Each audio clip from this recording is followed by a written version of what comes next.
such a different setup. I'm usually here for author events like this, and now we have this great opportunity to have a conversation. I'm Kristen Swarth, and I'm the director and CEO of the St. Louis County Library. Aw, thanks. We are so excited to welcome you to tonight's Civil Dialogues event presented in partnership with the University of Missouri's Kinder Institute on Constitutional Democracy and the St. Louis chapter of the Mizzou Alumni Association. Okay, who's a Mizzou grad? Raise your hand. All right, me too. I'm a Mizzou alum. I have a bachelor's degree in political science and a master's degree in public administration, and I'm also teaching at the Truman School of Public Affairs, which is kind of in partnership with the Kinder Institute. We talk all the time because we have the same goals for teaching students about how to operate and live and talk and have conversations in our world today. Our topic for this evening is Finding Common Ground, Strategies for Civil Dialogue and Healing the Divide. That sounds good, right? We're all excited about that. We care deeply about this, and we want to work towards this every day through our library services in the St. Louis community. So when the Kinder Institute approached us about hosting this innovative panel and facilitated conversation, we were an immediate yes. We have not hosted a program ever before like this. Now, how many of you have been to an author event? Raise your hand if you've been to an author event. Oh, welcome back. So now you're here for something different. We're so excited to see such an enthusiastic response to this program, and we're really excited to bring this important conversation to our library audience. And to get us started, I'm now very pleased to welcome to the stage Hannah Murray, University of Missouri's Assistant Director of Alumni Engagement for St. Louis. Let's give her a round of applause.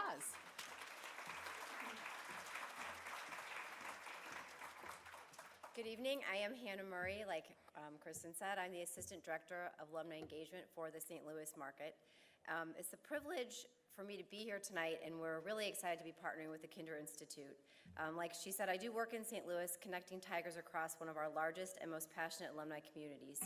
This is really such a lovely evening and a nice time for us to be here as we kick off a new partnership with the Kinder Institute on Constitutional Democracy through this Civil Dialogue series, bringing thoughtful, engaging conversations like the one tonight to communities across the country. And starting right here in St. Louis is something we're incredibly proud to be a part of. A big thank you to our hosts at the St. Louis County Library and to Mizzou alumna Kristen Swarth for welcoming us into this beautiful Clark family branch. It's the perfect setting to come together and share perspectives. Before we get started, I would love to invite you all to stay involved with our Mizzou alumni community here in St. Louis. We have lots of fun events coming up this spring and summer, including our signature event on May 9th, which is the Black and Gold Gala. We had our first one last year, was our inaugural event, and we're looking forward to another fantastic evening. And now, it's my pleasure to introduce tonight's speaker. Jean Becker is a New York Times best-selling author, former Chief of Staff to President George H.W. Bush following his presidency, and co-founder of Civil Dialogues, alongside fellow Mizzou alumna Linda Laurel. So tonight really does feel like a bit of a homecoming.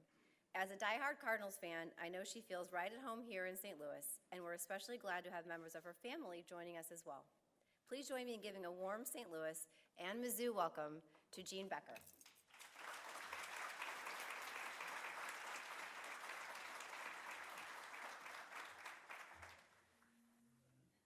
Okay, I have to ask, if you're related to me, please stand up.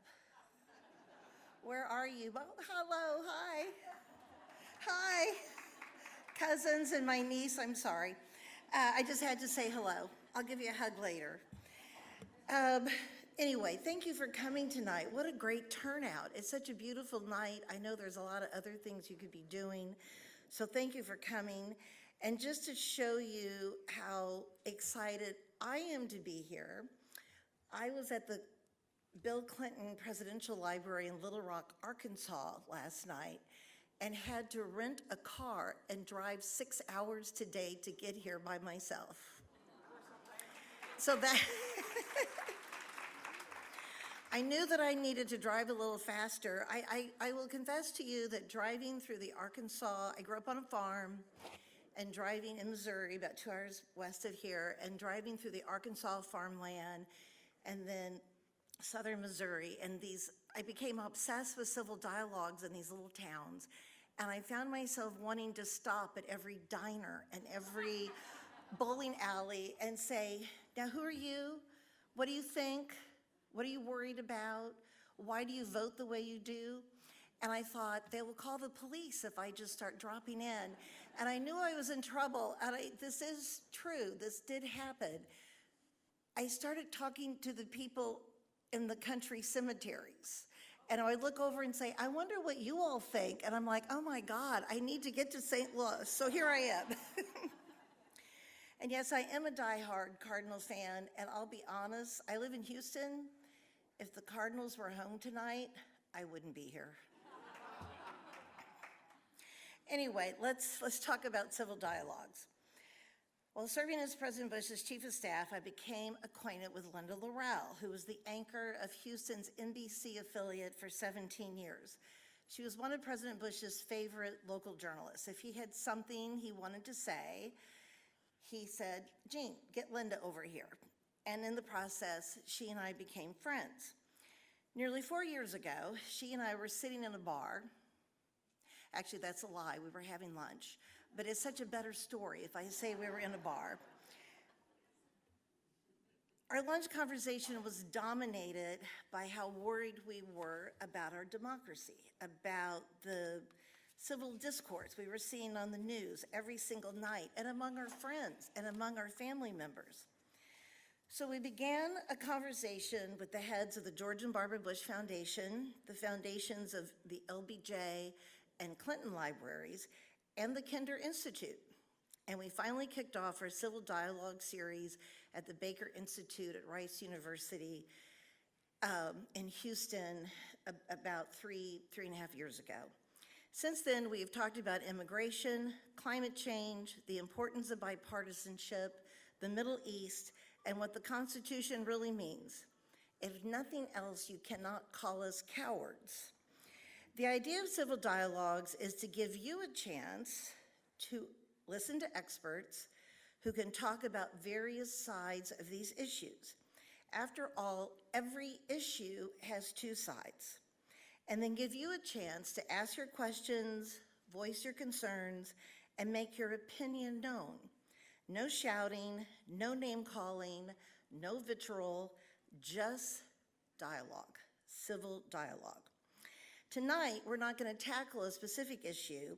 Instead, we're just going to tackle the issue of civil dialogue itself. Given what's going on in the country, we all probably could do a little better. That would include me. A few months ago, I was asked to go on CNN about the demolition of the East Wing, where I had an office for 4 years when I was one of Barbara Bush's deputy press secretaries. I told my friend Jamie Gangel, who called me, that I would be happy to come on the air and talk about the demolition of the East Wing, as long as she and her producer understood that every other word would probably be the F word. There was a long silence, and she said, do you know any other former East Wingers who would be willing to come on CNN today? I had a recommendation, and she went on, and she did not say the F word. So yes, I need civil dialogue too. I sort of agree with this message in a bottle sent to the shipwrecked passengers on Gilligan's Island. I can't see the screen. Can you all see Gilligan? Where's my friend Evan? Do you see it? I saw that on Instagram, and I just, I think it's a good message. Don't come home, stay there. We all need to figure out how to talk to each other, more importantly, how to listen to each other, and how to disagree without shouting or belittling, or worse, pulling out a gun. Enough. We can do better. We have to do better. And the good news is our panel will help us get there. But before I turn the program over to them, there's another thought I would like to share. Learning how to be civil does not mean we should not express what we think. Just the other day, I saw a meme that said, "We live in a world where the intelligent must keep quiet so the stupid won't be offended." No, no, no. First of all, I should point out that just because someone disagrees with you doesn't mean they're stupid. They may be misguided, but they're not stupid. Specifically, I want to challenge you to think about our expectations of our elected leaders. It is, after all, an election year. I don't care who you voted for, I don't care who you plan to vote for, or what party you belong to. But every voter on both sides of the aisle should have expectations of their elected leaders. I was thinking a lot about this standing in the TSA line in Houston for 2 hours a couple weeks ago. So I challenge you to get involved. Years ago, I was whining one day to President Bush about local and state politics, and I told him I was just done. I'm done. I think I told him, "Sir, you need to know that your chief of staff is no longer a Republican." And he looked at me and he said, "You were never that good of one to begin with."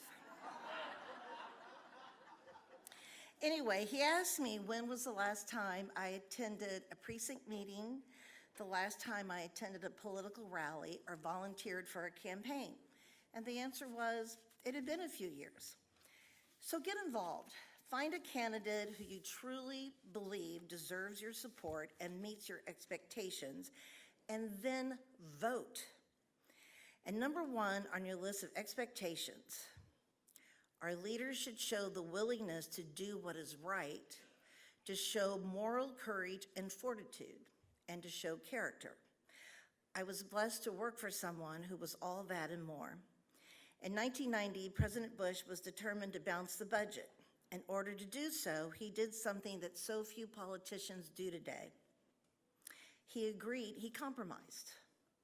When did that become a dirty word? The word compromise.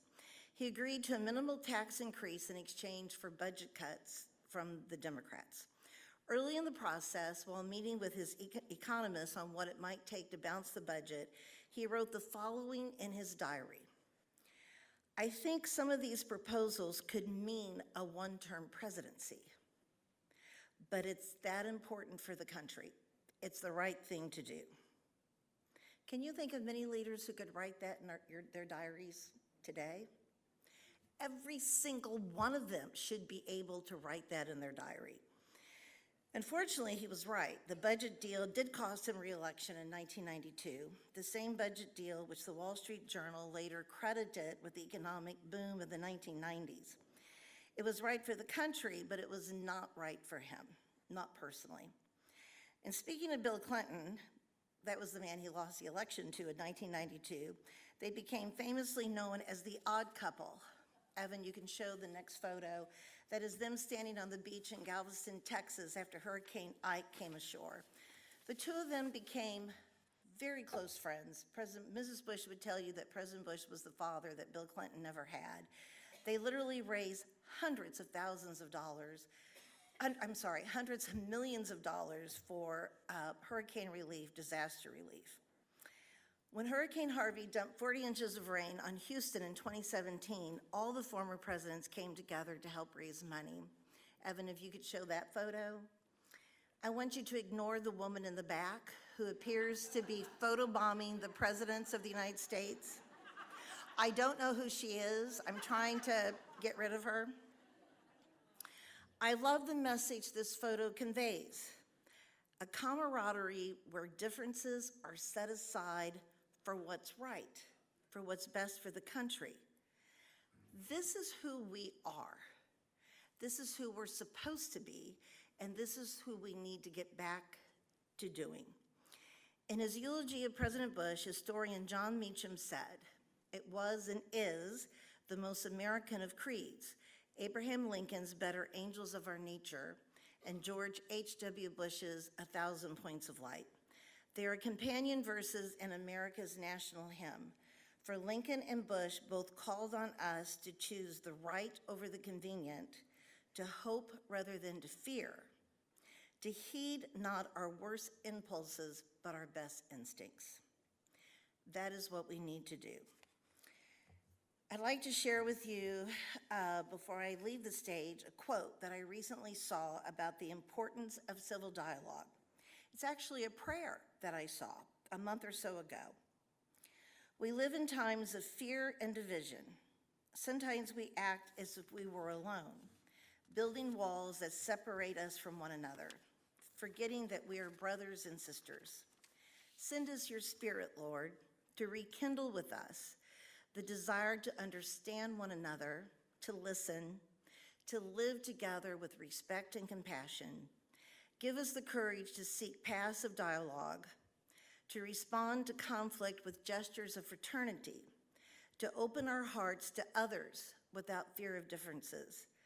Make us builders of bridges, able to overcome borders and ideologies, able to see others through the eyes of the heart, recognizing in every person an inviolable dignity. Help us create spaces where hope can flourish, where diversity is not a threat, but a richness that makes us more human. That's Pope Leo. I know, it's the words of Pope Leo. When I read those words, I almost felt like they were written for us, and I'm trying to reach him to see if he would like to join Civil Dialogue, but he's not answered any of my phone calls. Anyway, he's a White Sox fan, so who cares? We may not have Pope Leo, but we have Linda Laurel. Linda's an Emmy Award-winning journalist who, as I said, anchored the NBC News in Houston for 17 years. Like me, she went to the University of Missouri School of Journalism. She got her master's. She is CEO and executive producer of Linda Laurel Media, a video production and communication consulting firm. Linda, I'm turning this over to you. Thank you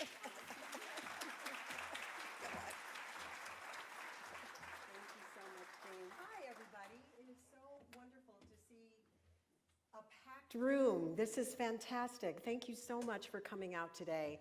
And it is really exciting and fun for me to be back in St. Louis. My first TV job was at KMOV, just down the road a little bit.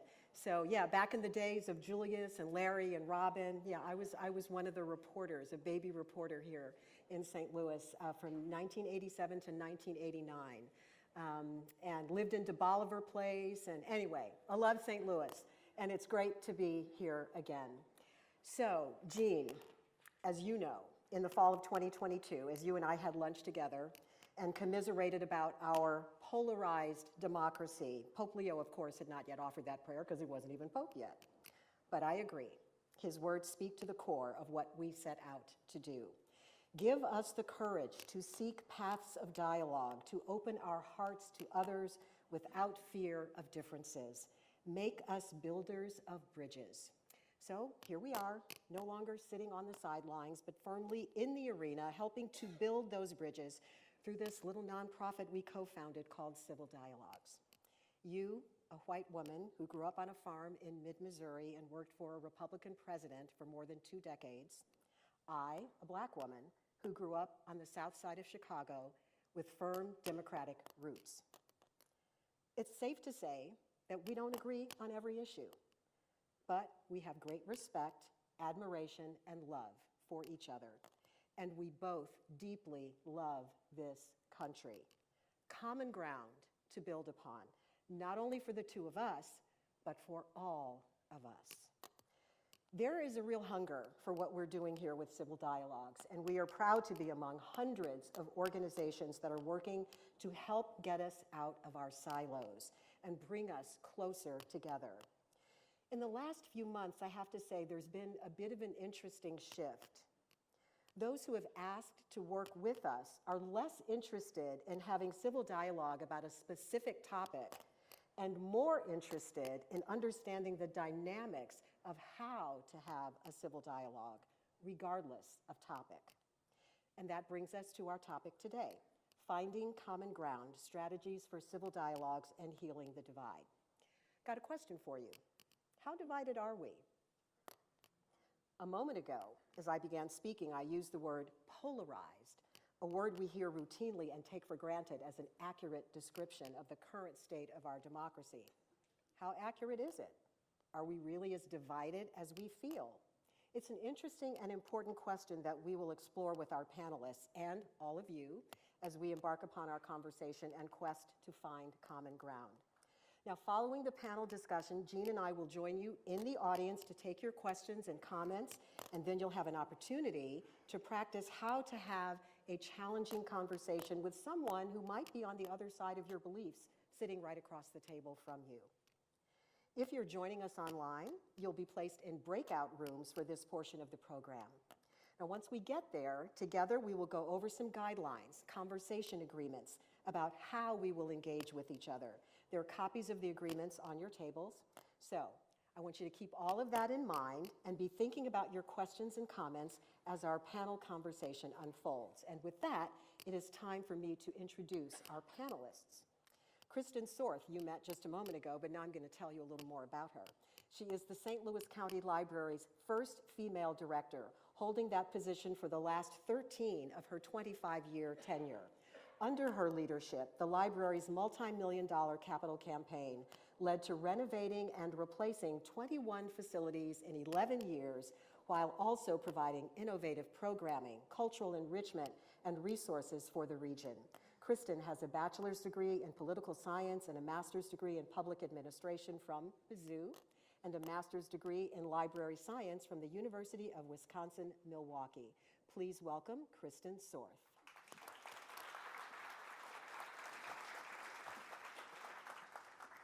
Bennett Bockert is a lifelong resident of Wildwood, Missouri, and is currently studying history and constitutional democracy as a freshman at the University of Missouri-Columbia. After college, he plans to study law and practice as a constitutional lawyer. Please welcome Bennett Bockert.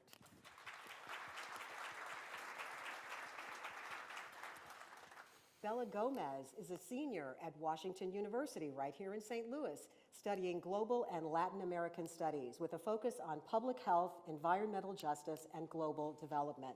Her work explores how civic dialogue and community engagement can bridge divides and rebuild trust around critical public health issues. At WashU, she is part of the Gephardt Institute, a Danforth Scholar, and student leader advancing initiatives in health equity and civic collaboration. Please welcome Bella Gomez.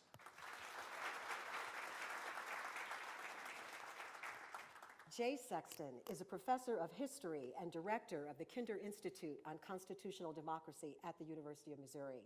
An award-winning author of several books, his work explores how international connections and conflicts have shaped American democracy and its political history. He has learned much, I must say, about how to navigate tribal hatred by virtue of being a KU alum who lives and breathes Jayhawk basketball, but lives and works in Columbia, Missouri. And he takes booze from Tiger Faithful in good spirits. Please welcome Jay Sexton. Okay, so as we get started, I actually want to ask all of you a question.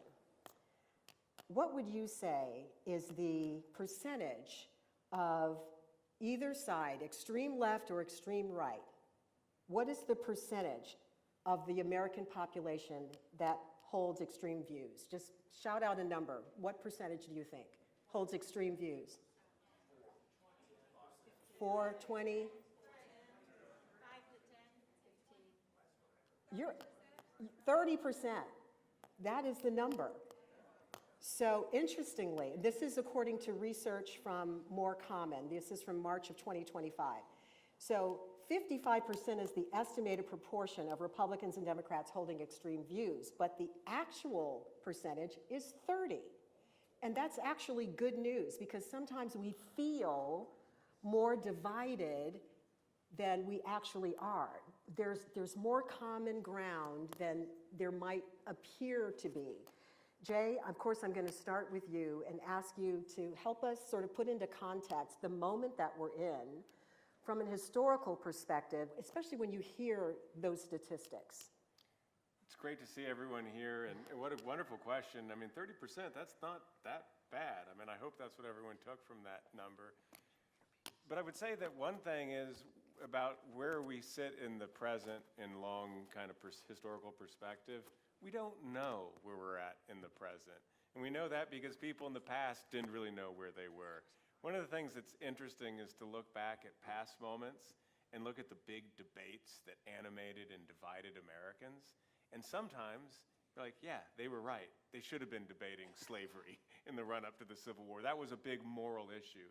But other times, like, what was the biggest issue in the late 19th century? It was about whether or not the United States should be on the gold standard. And we look back at that and we're like, man, that was kind of weird. Why were they so divided about that? The stakes of that debate weren't nearly as big as the stakes of some of the earlier ones. And I often wonder that question, Linda, about where we're at in the present. Are the things that divide us, are these the big moral questions, or are these the ones that in 50 years' time historians are going to look back and kind of puzzled at why we're so divided? One more point, and then I'll clam up. But Linda was saying something about how, maybe we're not that divided. And if you look at like opinion polling on some of the big issues, guns, immigration, tariffs, even the biggest debate of them all of our era, which is abortion. If you look at those, actually most people fall within a sort of center of a Venn diagram where they agree generally on a compromise solution to all of them. So it makes me think that maybe it's not the policies and the issues that are the big problem in our era. It's actually how those policies and issues are filtered through intermediaries, politicians, the media, our social institutions, which are becoming more and more fragmented and less inclusive. I mean, how many of you, Jean was just talking about you should volunteer in political campaigns. I think that's a great idea. You should also get involved in social institutions and organizations, trade unions, churches, something that brings Americans of different perspectives and backgrounds together. And I think the solution to our problems are actually not to try to talk more about the issues, but actually to think about what are the social formations that lead to a healthier democracy. And to that end, I want to bring in Bella and Bennett to talk a little bit about what you're seeing on your campuses. What are the kinds of conversations that you guys are having about this moment that we're in?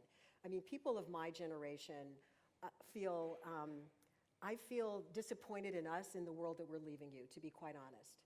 And I worry that your future is not as bright as my future was when I was your age. What are you worried about? And what are the conversations that you're having, and how are you dealing with whatever conflicts come up within those conversations? Yeah, I'm happy to get started. Hi, everyone.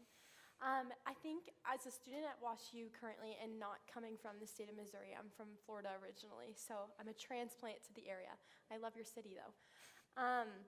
I think students are really worried that people are going to forget how to build relationships and talk to each other. I think it's really easy, at least in our generation, to hide behind a screen or to use social media's anonymity to really put out your ideas but then never claim ownership for them.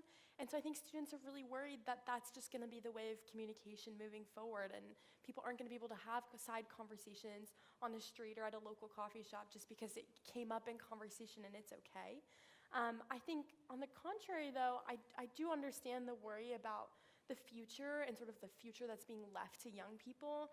And I would say to young people that we don't need to claim that. I think there's a real opportunity here to change the narrative and to allow for young people to mobilize in ways that I'm seeing on my campus, and I'm sure you're seeing on yours too, where we can actually have real conversations and sort of be change makers in this new space and allow for civic dialogues like we're learning about today, or even just a casual conversation where you agree to disagree, and that becomes the norm. So I think there's the fear that we're losing and we're moving away from a norm of honest and authentic conversation, but there's also a real opportunity to try again and understand that we're all really stressed about many different issues across our nation and across our world, but there's not a need to put ourselves in silos and remove ourselves from conversations. This is the time to start building networks and talking to people that you disagree with. That makes me feel so much better. Not that it's about me trying to feel better, but I love your perspective. And Bennett, I would love for you to pick up on this. In our call, as we were preparing for this panel, you shared a little bit about the Democracy Lab, yes. And you shared an example of a close friend who is on the opposite side of what you believe. Tell that story to the audience and help us understand how you navigated that. Yeah, thank you all for coming, first off. As a freshman at Mizzou, they offer, it's called a freshman interest group. And so Kinder's version of that was the KIDL, so the Kinder Institute Democracy Lab. And through this is where I met some of my closest friends I've made since coming to college. But one of them, complete opposite side of the aisle. And, you know, we had civil dialogue discussions in this class. That was the whole point. But coming out, obviously, what we're talking about is going to spill. And so I remember it was over foreign policy, and this was one of the first times we had ever truly, like, gotten into what our politics were and what we personally believed, and didn't have fear of retribution. We knew each other well enough. And we started the conversation with, we completely disagree, but we want what's best for the country. And at the end of the day, we're not going to hold each other, or anything we say against each other. We want what's best. And so we had a 30-minute talk. There was some yelling. We didn't agree with each other. And by the end of it, I'm going to be honest, I think we were more firm in our foundations, but there was an understanding of why we both believed what we believed. And there was respect. There wasn't agreement, but there was respect. So that why we believe what we believe is the story. There's always a story behind however anyone comes to a particular issue that helps them see the world through that lens. That's what their personal perspective is. And so that's one of the reasons why I think sharing our stories is so important. And I'm going to pick up on that in a minute, but I want to get to Kristen, and because we've had the word media and communications already come up several times just in the first few minutes of this conversation. And I'm really curious to get your perspective, especially from your position as a library director, and you convene conversations like this and all kinds of conversations with authors and, you know, celebrities and leaders. And what are you seeing and hearing here in the library, and how does media play a role in that? Yeah, I think, so the library is really a level-setting place for people. Everybody's welcome here. We're interested in hearing different sides and different conversations and different opinions. But I think, like we've all said, people are worried, and there's a real thirst to have conversations around that, whether it be an author event or a program like this, or other things that we're hosting at the library. And what better place than to come to the library for those kinds of conversations? That was really the beginning of the public library. I also think the whole search for the truth in what we're reading is so important, and that is really fundamental to public libraries. We're here to help people find good sources of information that they can rely on. And there are so many people, I think, that see a headline, forward it to whoever, and never read the article. And I admit that I have done that. My son is in college, and he was like, "Mom, like, this is not a thing. Like, you just forwarded me something that is not a thing."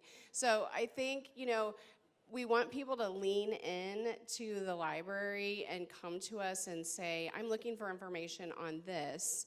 And we're so lucky to have information for every side of an issue, and that's really what we're here to do. I'm sure many of you have seen that libraries have become sort of this lightning rod for various conversations.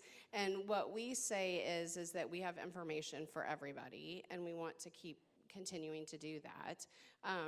And we also wanted to have good relationships with the media, because we want to get our stories out there, and we want them to report the stories that people need to hear. So I think media is such an important part of what we're doing, and we talked about this a little bit on the panel, but you know, these students here don't get their information the way that we do. You know, my son is not watching KSDK at 7:30 in the morning every day. You know, that's not where they're getting their information. So the information cycle just becomes so incredibly important, and we want the public library to be part of that. So let's talk about that. Where do you guys get your news and information from? Either one of you. Yeah, I would say the majority of my news and media comes either through like local university channels, so like our student newspaper that likes to report on things that are going on. And then of course my phone. My phone is constantly going off with social media alerts, news alerts. I subscribe to But what are the sites? What sources? What are your sources is the question. It depends on where. So like I study Latin American studies, so I go to Al Jazeera for news on Latin America, or I go to CNBC for news on maybe like more international affairs focused policy debates. Okay. But typically I'm pulling from news sources that are not regionally or locally affiliated with the area of interest because I want the external perspective. So like Al Jazeera is not focused on Latin American news, but if I want authentic news about Latin America, that's where I go. How about you, Bennett? All right, this is gonna sound horrible, but a lot of the stuff I'll see will be on social media, and I'll go and be like, I'm really curious how accurate this is. And there's a website that I've been using since like sophomore year of high school that my journalism teacher suggested. It was called All Sides, and so I would look up the topic, and I would get a middle view, a middle-leaning article or op-ed piece, and then one from the right, one from the left. And if I had time, I would try and read all three. Gives you a pretty solid idea of what people are thinking. But if not, I would just read that middle one, and that's how I get most of my news.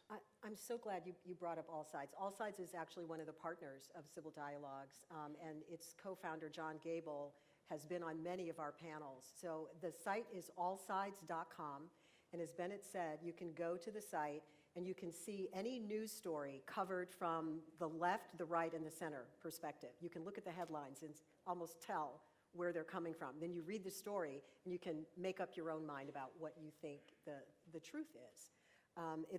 There's several sites that are like this now, but All Sides is one of the oldest, and it's a great resource.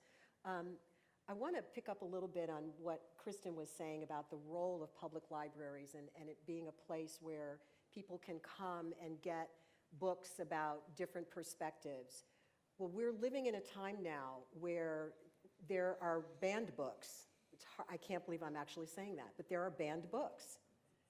There is an effort to rewrite some of our history.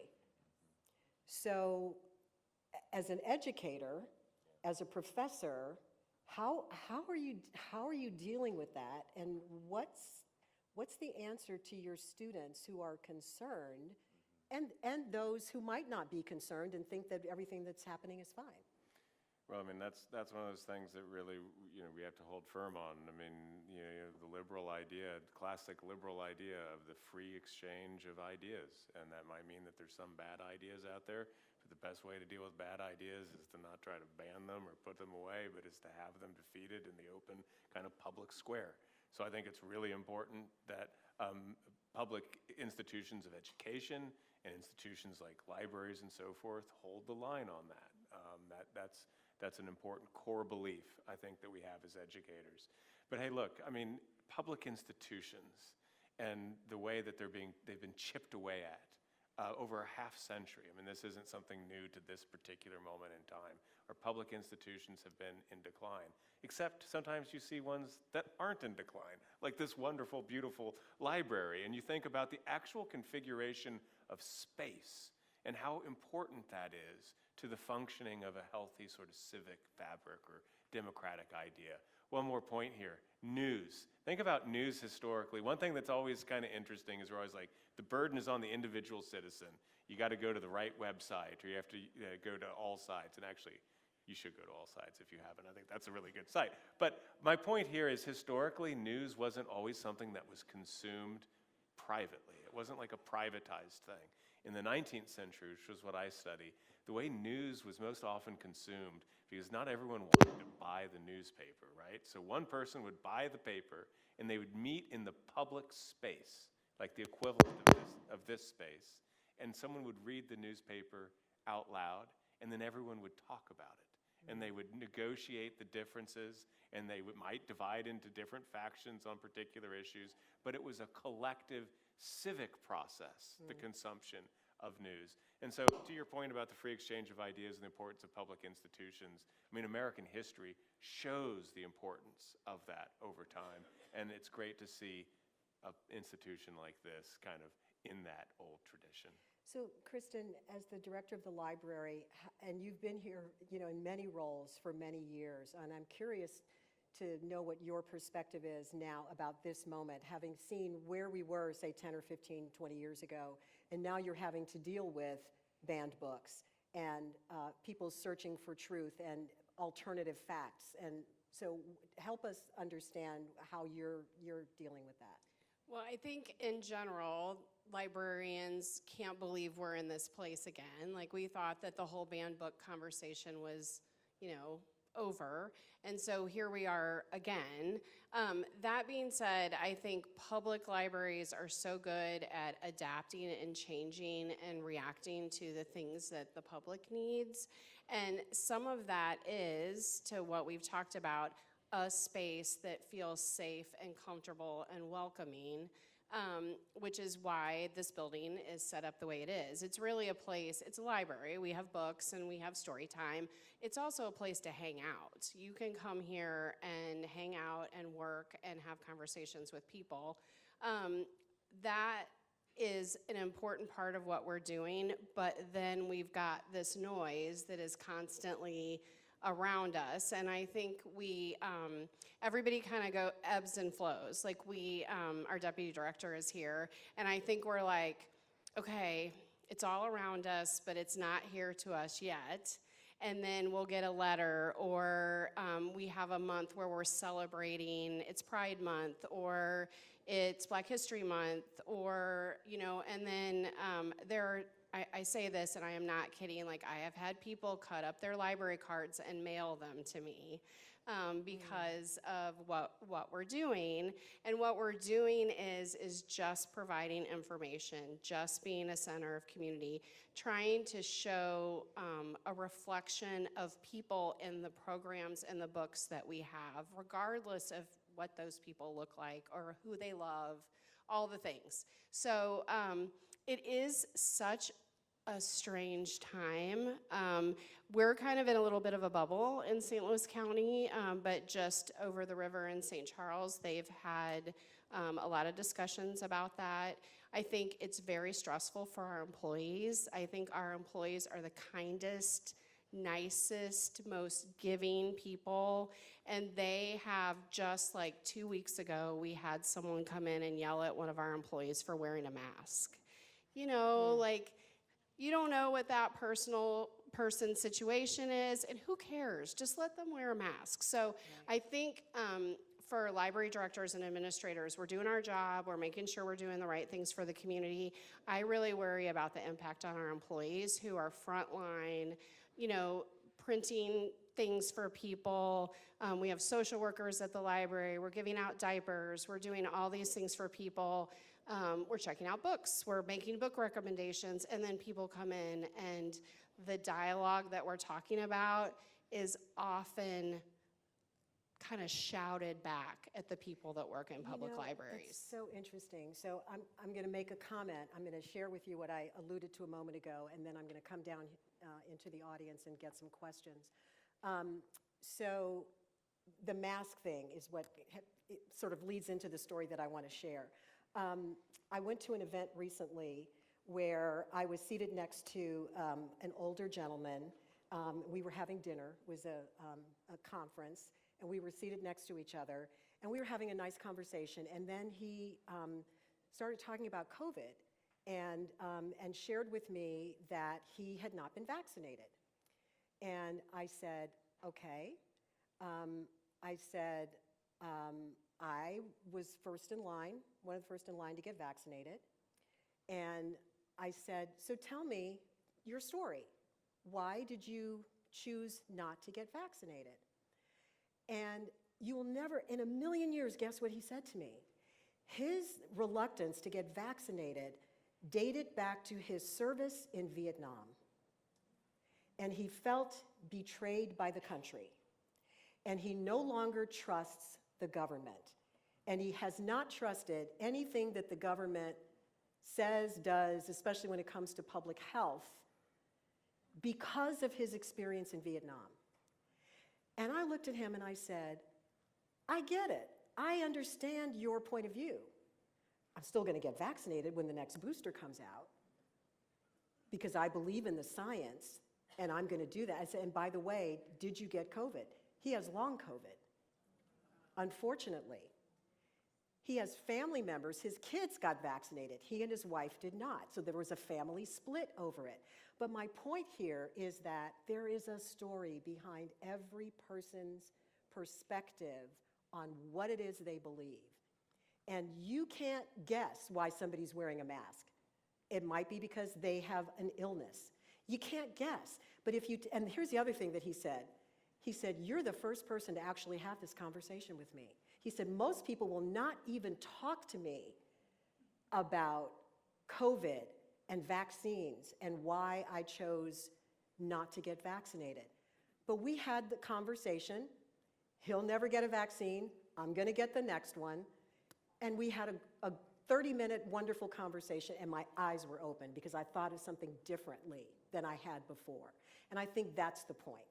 So, okay, it's time for you guys to get involved. Jean is going to pick up a microphone. Here, Jean, you take this one. I'll get another one. And I want to know what your comments, your questions are. Thank you. Raise your hand. Oh, yes, okay. All right, here we go. Yes. I have a new word this year, and I want to share it with everybody. It's called curiosity. And when you don't agree with the person across the table from you, be curious, just like what you said. Be curious about who they are. Be curious about why they think the way they do. And you don't have to agree with them by the end of the day, but somebody's heard them, and you've heard their story. Thank you.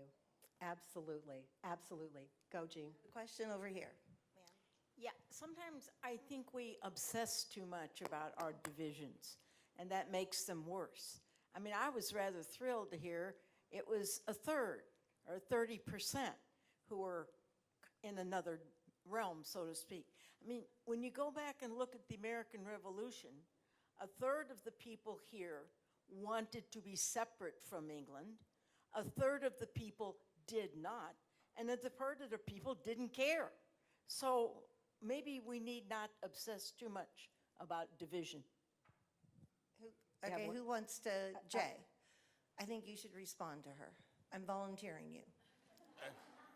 Well, she's preaching to the choir about that. And I'll tell you what, I'm so glad that the loyalists are getting a shout out in your commentary about the revolution. I don't know if it was mentioned, but I'm American and I'm also a British citizen. I took British citizenship up. I'm always like, don't forget about the loyalists. Loyalists were a third of those in the colonies.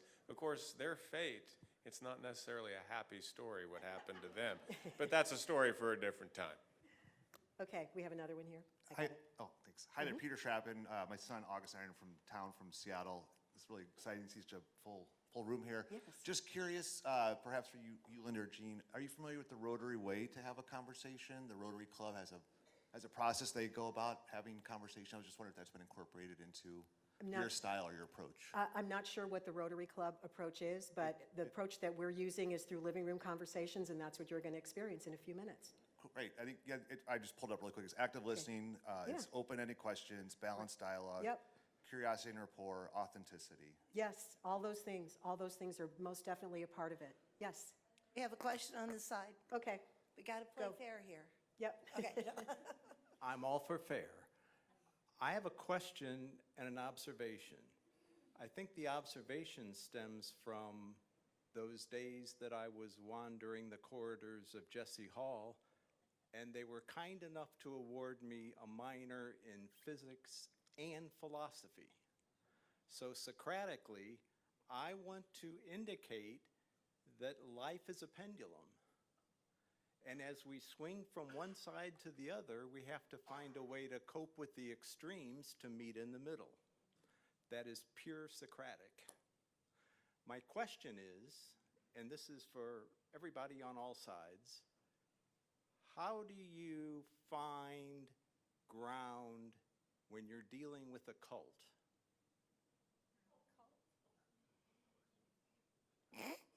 Somebody want to answer that?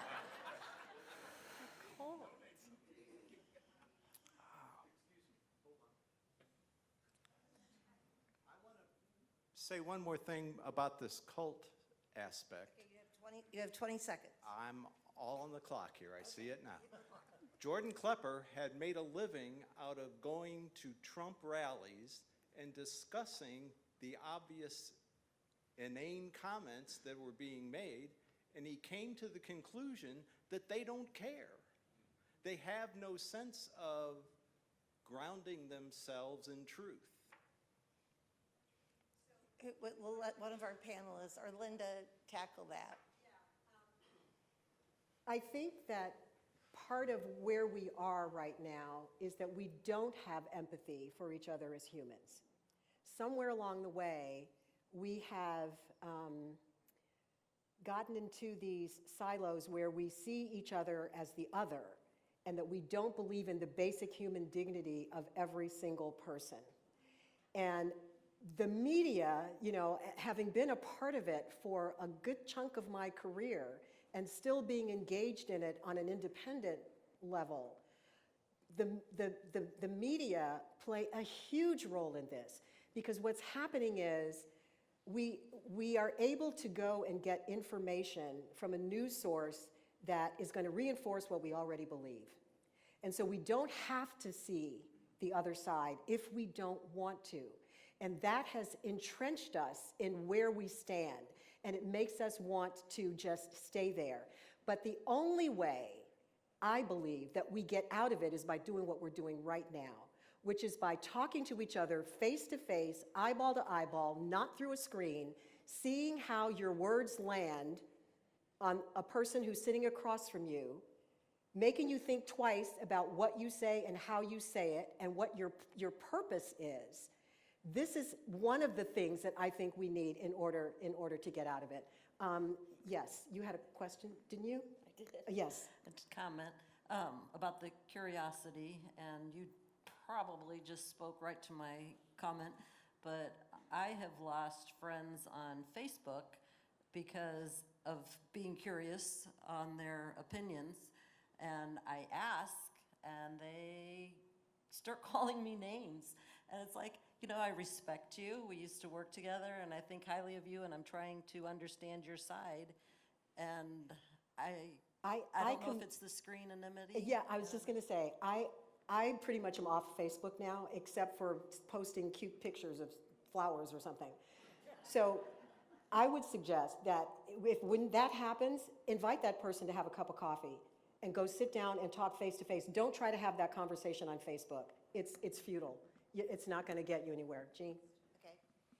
Hi, I have an idea that I'm interested in your thoughts on, which is that the whole idea that an issue has two sides actually feels like part of the problem to me. Like, we as a community, society, face challenges and problems, and if we want to solve those problems, we need to work together to align on what are the real issues, what are the root causes of those issues, and what are possible solutions to them. And it isn't like there's an A or a B and pick one, and you have to pick one or the other. It's more complex than that. What do you? Jay? Jay. Yeah, I do. I like everything that everyone's saying. I don't like cults, but I would just say that cults have been like the hallmark of human history for the last 500 years, especially since printing presses and religions, and the way that you deal with them is you try to integrate them into society, and you have a liberal principle of tolerance.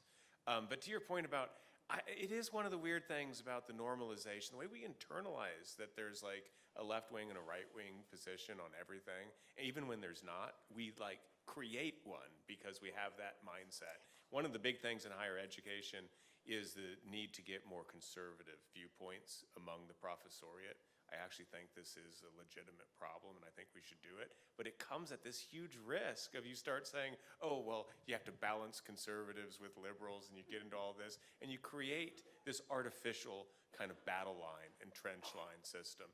So on the one hand, I guess it's a balancing act. We do need to have more tolerance and diversity of perspectives, but we need to do so in order to get away from the idea that that's normal, and that's the way that we should structure our society. So the way you said it, I think, is great. Lots of different ideas on all issues. It's not just that there's two. I'm sorry, I don't know if the students want to jump in on this. Yeah, I was just going to say, I mean, I agree with you. I think where we get lost is there is hurt and not hurt, you know? There is like, making someone angry and respecting them. There is validating someone's opinion and ruining the rest of their day. You know, like those things exist too, and human emotion doesn't exist on this like black and white spectrum either. And so I feel like, yes, there are problems. They don't have blanket solutions. There is no A and B, but there is those moments when people turn off, and there is moments when people disengage and they don't want to continue the conversation. And so I think we just have to acknowledge too that the human emotion and the way we feel about things and the way people say things to us or look at us when you're like walking down the street and you're like, why'd you look at me like that? I think all of those things are important too, and it's not just about like whether you agree or disagree. I think it's also like, how did you make that person feel, and are you okay with how you made that person feel? I know, Dr. Sexton, you mentioned being a part of like some sort of civic group, like a church or a union. One of those for me is sitting down and eating family dinner. And I grew up getting smacked in the hand if I didn't have a napkin in my lap, or used the wrong fork by my mom because you need to have manners. And a big one was don't talk politics at the table. And that I've always despised that rule, because I don't think it's don't talk politics at the table. I think it's don't talk politics rudely at the table. You don't gain and grow you don't gain new ideas and grow your own without hearing others. And I think right now we have social media and news that we get in our own lane, and I'm guilty of it. I'm sure everyone else up on here is guilty of the same thing. We sit and we look at what we agree with, and that's it, and you don't learn and grow. Right here is Well, amazing. and part of that too, Bennett, is what we're being fed, you know, what the Yes. algorithms are feeding us. So it just becomes this perpetual thing. So we have to start to think critically and know where we can research and get our facts. And that gets back to the whole point about maybe there not being two sides. Well, there are facts and then there are not facts, okay? And we can't even agree on the facts anymore. And part of that is because we're not cognizant of where we're getting the information from and whether that information is actually a trusted source. Yes, ma'am. One of the things that I think calling it a cult isn't helpful. And for me, I had to step back and stop calling things cultish or barbaric or whatever it is, because if I want to reach people, you know, like if you think about it as a line, 30%, you've got 15% on each end. I'm somewhere in the middle, most people somewhere in the middle, right? You got 70% of us in the middle. And if you start talking about it as a cult, people just get every defensive wall to build up. And that's why curiosity and like wondering and how did you get there? And what did you read that got you to say that? And they may not change on day one, the first conversation, but like maybe they'll realize, oh, at least she actually wanted to try and talk about it. Words matter. Words matter. The choice of words matters. Go ahead. I have right here a great example of why bipartisanship is so important and why politics should not matter. I want to introduce someone to you. Stand up. This is Mr. Greg Willard. The hardest thing I ever did in my life, I was in charge of President Bush's funeral. And if you think that's hard, it's awful. This is the man who taught me how to do a presidential funeral. He was in charge of Gerald Ford's funeral. And he taught me how to do a funeral. President Reagan's chief of staff, but you were the best. And here's what he's doing now. So I taught President Carter's chief of staff how to do a funeral. And she called me and said, the Biden people need help. And I told them, you need to talk to the woman who taught me, and that's Jean Becker. And so I've been talking to the Biden people, but I said, you need to talk to the man who taught me how to do a funeral. And I turned President Biden's funeral person over to you. Thank you, Greg.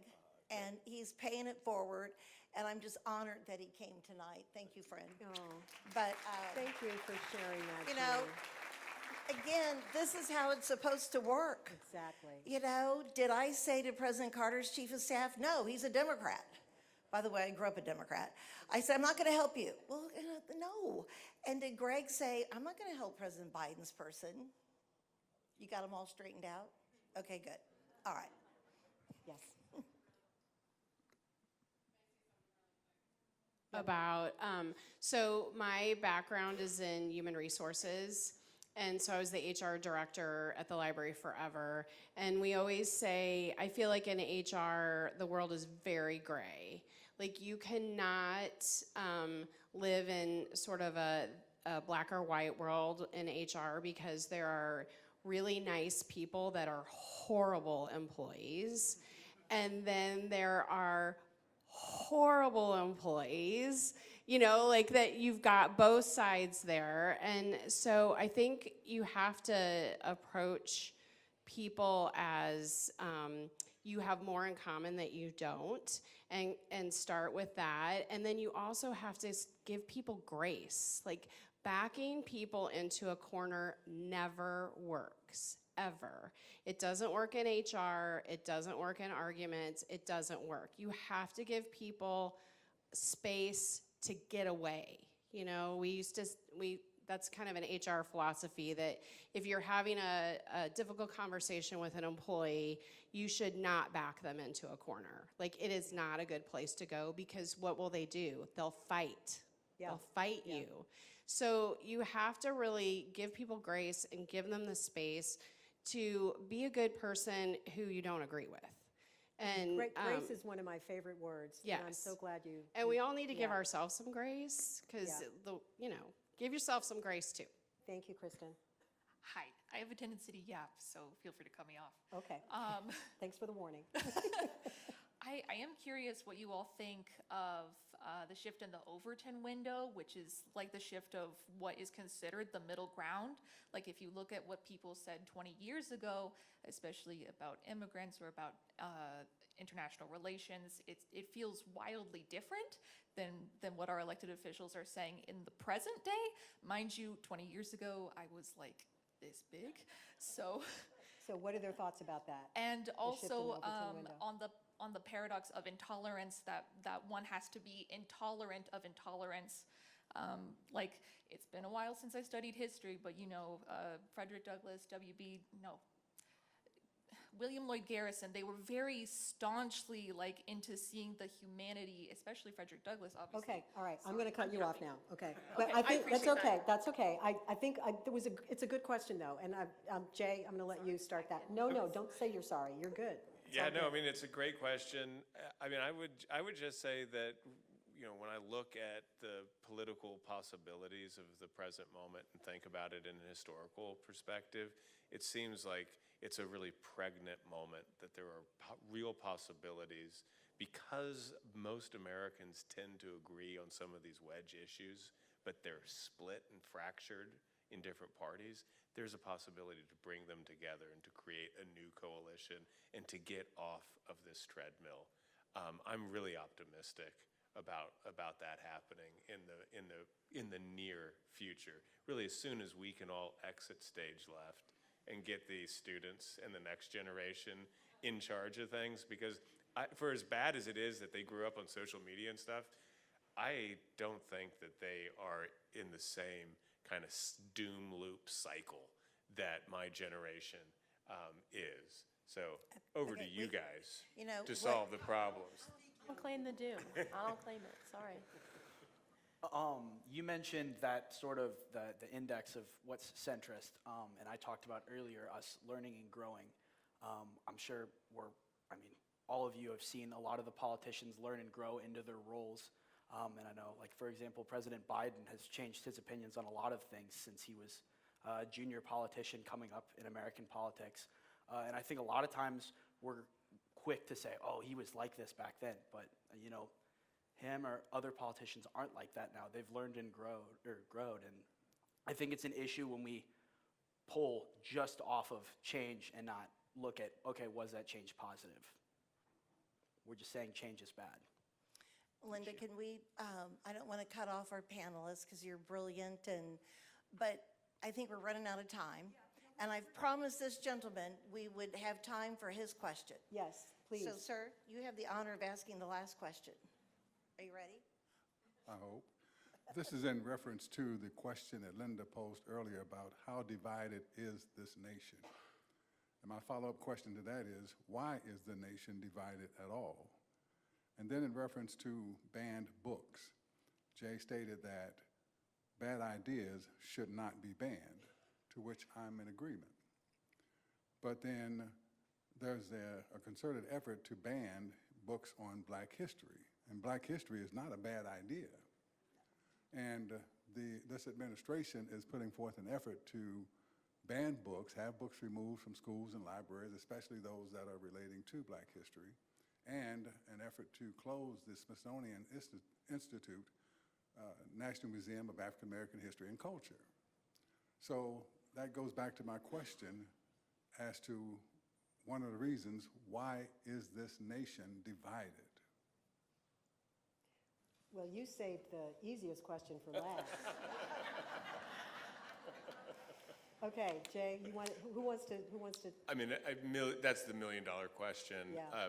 And I don't think that there's going to be one answer in a pluralistic, diverse place like the United States. I think there's going to be a lot of big answers. But I would just say that I would guess when historians look back 50 years from now to try to answer that question, they will not focus first on the actual politics and the politicians and the leaders. They will think more structurally about some of the changes in society, the erosion of civic institutions, the decline of the family unit, decline of the family dinner. I loved that point. All those sorts of structural changes, I think, have destabilized the country.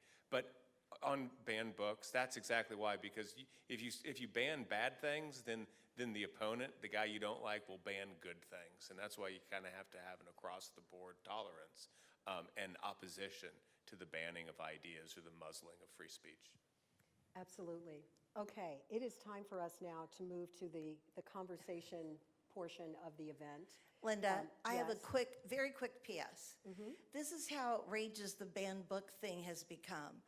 There is a school district in Texas that has banned the book that the 43rd president, George W. Bush, wrote about his father, George H.W. Bush. Now try to figure that one out. I mean, that's just plain stupidity. Maybe that was not good civil dialogue. Okay. And thank you very much, Jean. Okay.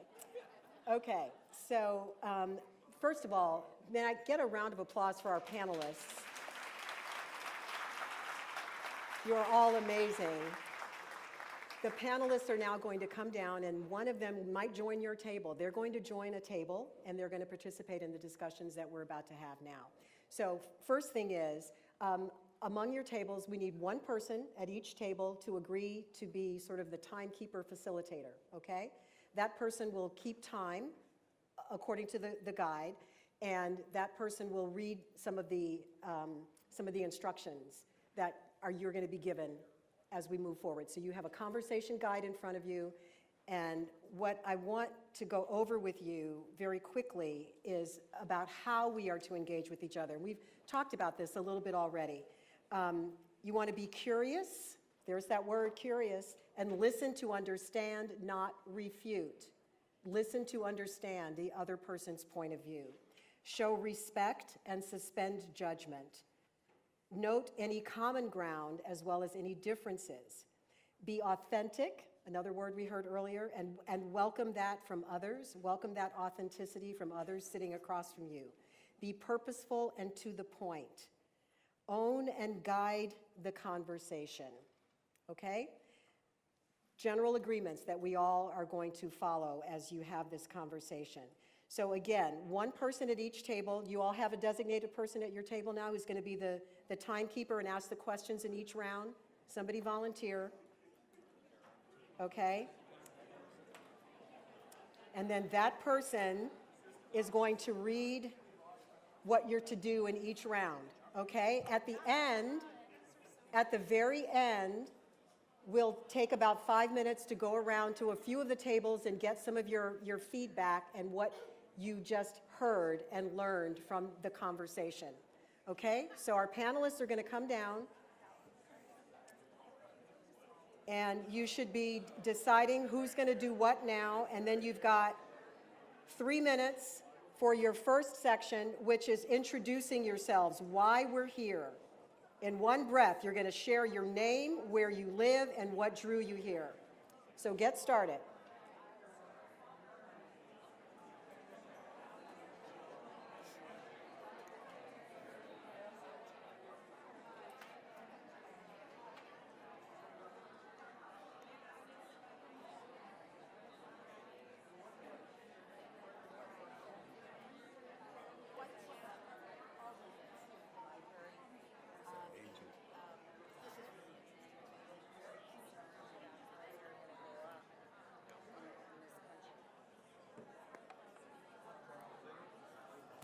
just listening.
One minute to finish this introductory round.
Okay, you should be moving now away from the introductions into the first question round.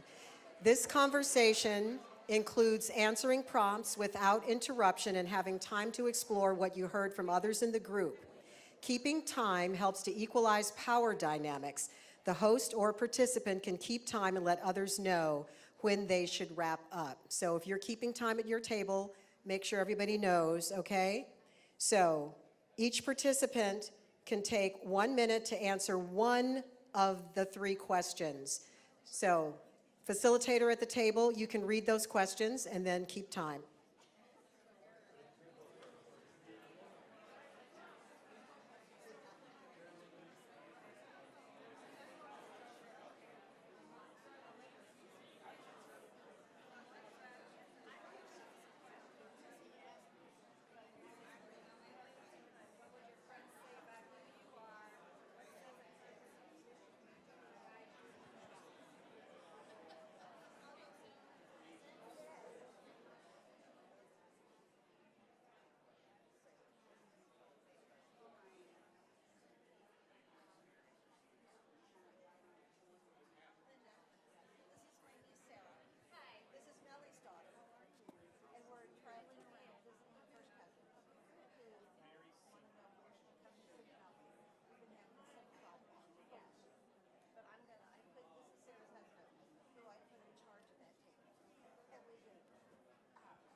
keeping track of time. We're good.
I was just saying that. Want to stop it? I know.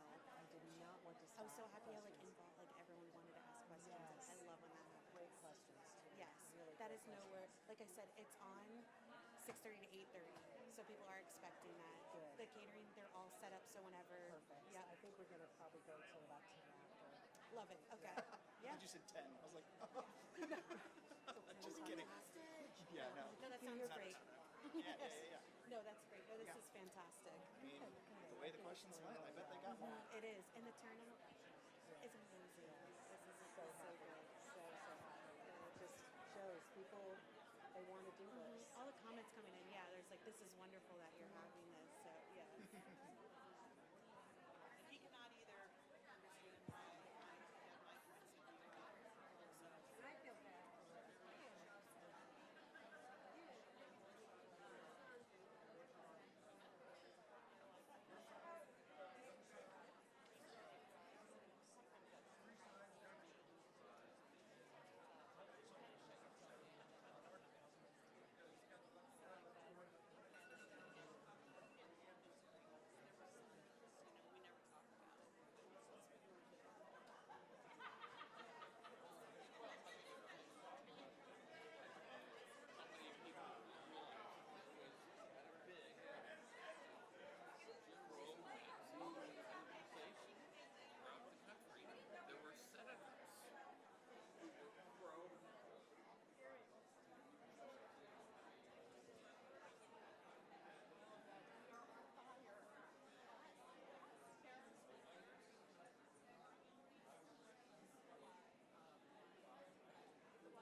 Two more minutes to wrap up this round.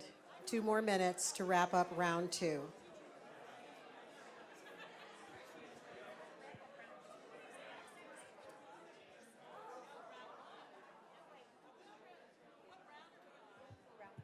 You should be on round 2. You should be on round 2. You should be finishing up round 2. We got ahead of ourselves. No, it's not. Round one. We're ending round one. I'm sorry, round 1. You should be finishing round 1. Hello, sorry. Okay, you should be finishing up round 1 in about another minute or so. Thank you for correcting me.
Okay. You should be moving on now to round 2, which is exploring the topic healthy communication. Should do this in about 20 to 25 minutes.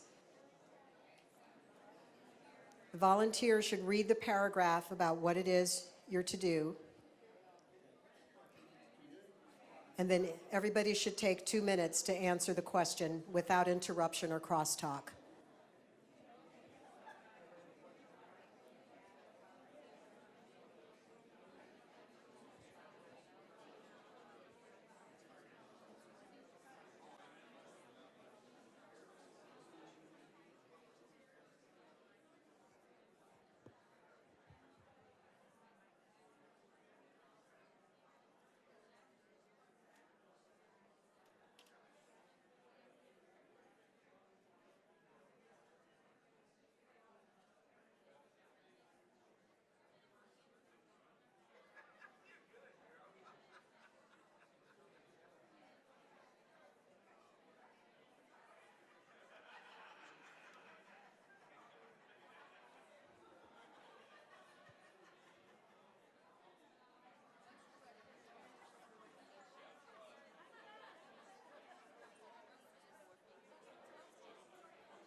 Okay, you have 2 minutes to wrap it up before we finish up.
Okay. I am now going to ask you to finish your conversations. And Jean's going to come up here and join me. And we're going to come around for the next couple of minutes and get a little bit of feedback and ask one person at a table in one breath to share something that you're taking away from the conversation that you had at your table. Hey, Linda? Yeah. Can we start with my table back here? You sure can. Go Because for they it. were brilliant. Okay. Okay, I confess this is my nephew. But Okay. the whole table was brilliant. Okay. I would One say takeaway. the majority of the table was much more brilliant than I was. I think kind of the key takeaways from our conversation is that, and it meandered, so I'm sorry, this is a great thing, but we meandered to other topics. Maybe others did too, but there was definitely a connection of humanity here, which I think was a wonderful thing. So it wasn't about a concern or something, it was us connecting on conversations about, you know, US government, but also Pop-Tarts. Literally, both of those things came up. So being able to do that and have intentionality to do it, I think were a couple of big takeaways from here. Love it. Thank you so much. Okay, who wants to give me a takeaway? I'm going to voluntold you. Thank you. We was preaching to the choir, and we finally came around to the humanity part of what's going on in the world and the lack of humanity, and specifically the three things that we talked about was sympathy, empathy, and compassion, and how that enters into the discussion on a worldwide scale. Thank you. Jean? Okay, who over here? Do I have a volunteer table over here? Anybody? Okay, we have a volunteer. All right.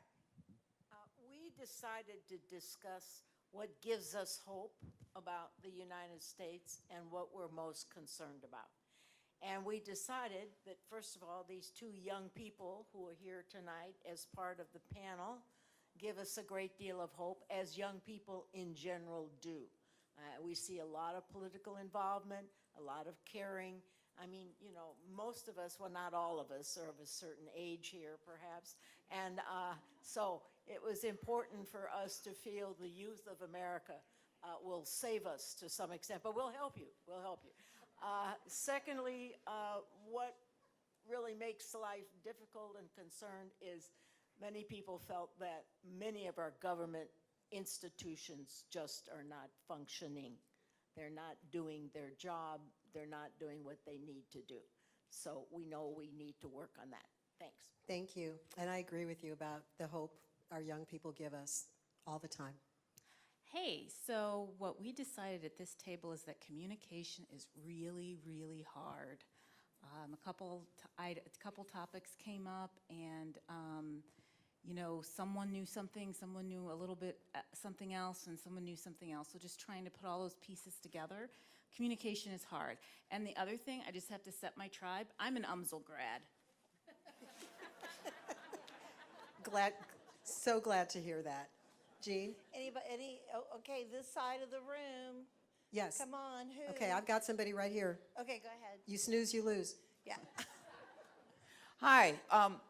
One of the things that we discussed was how if you keep digging down low enough on the core of an issue, you can find agreement, because we all want healthy, happy families, for example, and we all want good education for our kids. And it's really how we get there that becomes the disagreement, and but starting with that understanding, and then also being responsible for our own reactions to negative things that we perceive as negative. How we react to that is our own responsibility. That is a beautiful way for us to wrap this up. Thank you, because that's the absolute truth. We all basically want the same things out of life. We just might disagree on how we get there. And all of the topics and the different challenges that our country is facing, it's all about the nuance. It's, nothing is all black or white. It's not all either this or that. It's all in the middle. It's all that mushy stuff. Jean, would you come up? You've got one more. We want to come up and say goodbye. Do we have time for one more? Yeah, go ahead. Okay. We had several folks who have found community and ways to get engaged and having those conversations, finding like-minded folks, while still having discourse with those that they may not agree with, and that's really been the key for finding the place for them. I will say that I have not found a place locally where I am currently living, but I still have hope, because I know that whenever I've worked with other folks, that together on a united effort, you can find that common ground coming from both sides of the aisle. So there's hope, as was alluded to by the other table, while still recognizing we have a lot of work. Yeah, we do have a lot of work, but this is the work. This is the core work. I mean, our leaders are going to do what they're going to do. What we have to do is to stay engaged citizens and really lean into we the people part. It's the most important part. And we have to be able to do that. And in order to be able to do that, we have to be able to talk to each other face to face. So we can't tell you how excited we are to have this room filled like this. I mean, this has been amazing, has it not? I think this is our best civil dialogue event ever, and it's in St. Louis. Yeah, I mean, And your questions, wow. Go Cardinals. What I love about this event, and I loved it at my table back there, the great New York Times columnist David Brooks once wrote a great column in which he talked about part of our problem is we live in silos. We don't ever talk to anyone who doesn't look like us, who doesn't think like us, who doesn't live down the street. I look around this room. You all got out of your silos tonight. And I have to tell you, I learned something from every single person at my table. I sort of want to stay in touch with them. Well, good. That's Yeah. amazing. Okay, so just to wrap up, please scan the QR code and do the post-event survey. That's how we get better. We're in this for the long haul. We love doing this work, and we want to get better at it. So whatever you think we can do to get better, just give us your honest feedback. Please stay engaged with us. You can go to civildialogues.us to sign up for our newsletter. I promise we will not bombard your inbox. We only send, one, maybe a quarter, just to let you kind of know what we're doing. If you have ideas about other organizations that we can partner with to host something like this, please reach out to us and let us know. Please give a round of applause to Kristen Sorth and the entire staff here at the St. Louis County Library. Thank you so much for hosting us. I think there's food. And out there's there. food. There's food. There's food. There's food. You don't have to go home hungry. There's food. Yes. Thank you. Thank you all so much. All right. Have a good night.